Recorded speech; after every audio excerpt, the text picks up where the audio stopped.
Our entire house smells like propane. Okay. And we shut it off. You did shut it off. Okay, so you think you have a leak? Western New Yorkers were devastated by last summer's fatal house explosion.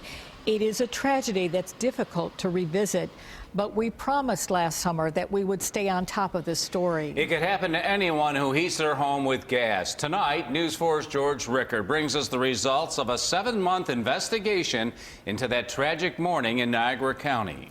A family of 8 lost almost all of their possessions, but most importantly, the life of 14-year-old Sarah Johnson. We got a call from a Judy Johnson. She's concerned she might have a propane leak. She smells fumes in the house.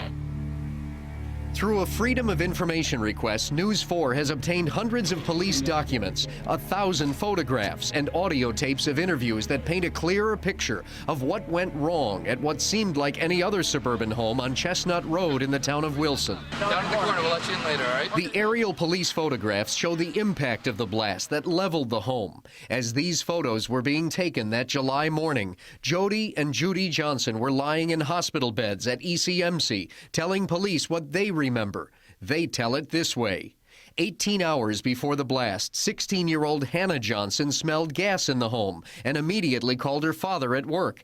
He instructed her to shut off the large NOCO propane gas supply tank behind the house and open some windows. Then later, 13 hours before the blast, the mother, Judy Johnson, came home and says she could smell gas. She double-checked that the tank was off. Then she called NOCO. Good evening, NOCO. My name is Jessica. Our entire house smells like propane. Okay. And we shut it off. You did shut it off. Okay, so you think you have a leak? Let me get a I don't know if we have a leak. It's possible. It looked like it was like at 10% or less. Okay, well... Somebody mentioned it could smell if it was empty.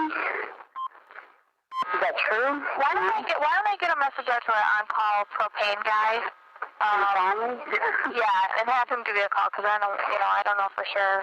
The NOCO dispatcher then placed this call to a gas technician. We got a call from a Judy Johnson. She's concerned she might have a propane leak. She smells fumes in the house. They did shut off the propane. She said she's not really sure because it's below 10%, and she heard that if it's about to go empty, that they could smell it in the house, but she doesn't know. A very good chance.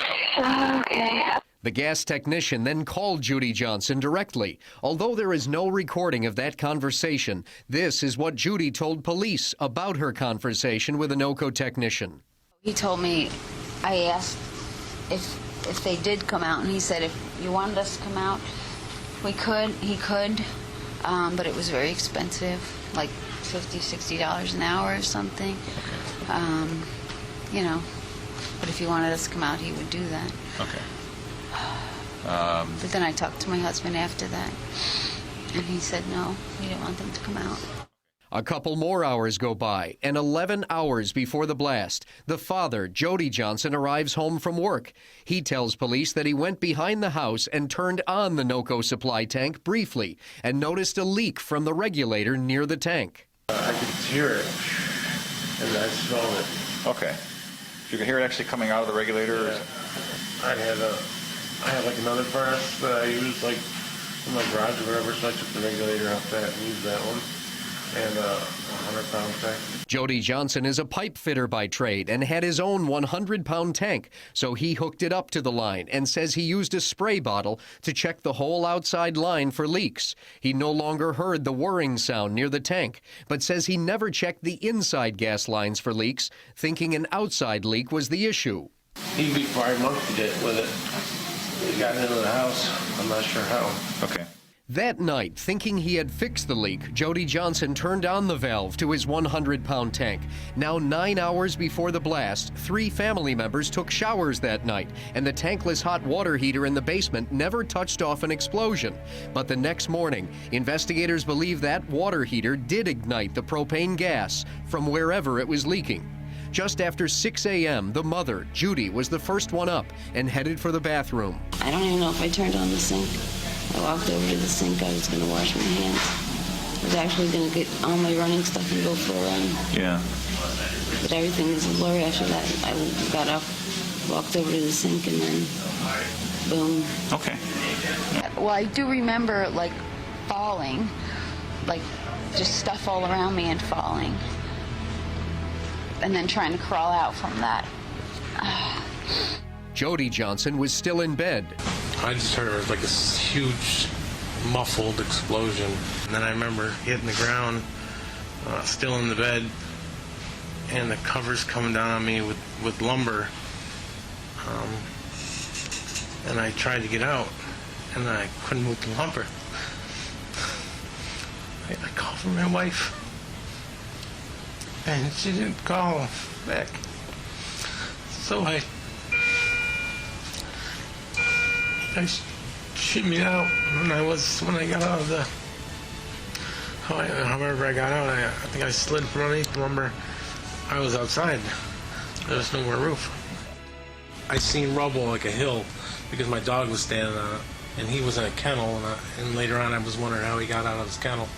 Then he saw his 18-year-old daughter, Katie, crying in the basement. And I told her to stand up so I could get a hold of her. And she wouldn't stand up, and I yelled at her again, and she finally stood up. She was crying, and I couldn't pick her up either way. A neighbor came and pulled Katie to safety, but 14-year-old Sarah Johnson didn't survive. Her body was found nearly 3 hours later in the basement. Now, the rest of the family has since recovered and has been able to settle into a new home with the help of a huge outpouring from Western New Yorkers who wanted to do whatever they could for this family. Boy, there is so much here, George. It's the first time I'm seeing the full report here. A lot to learn here. There is, and although we may never know exactly what caused propane to leak inside the house, there is so much we can learn from this. Tomorrow at 6, we'll hear from the propane gas industry and a fire expert of exactly what anyone should do if they smell gas, be it natural gas or propane in their house. That's all the safety aspects. All right, Yep. Thank you, George.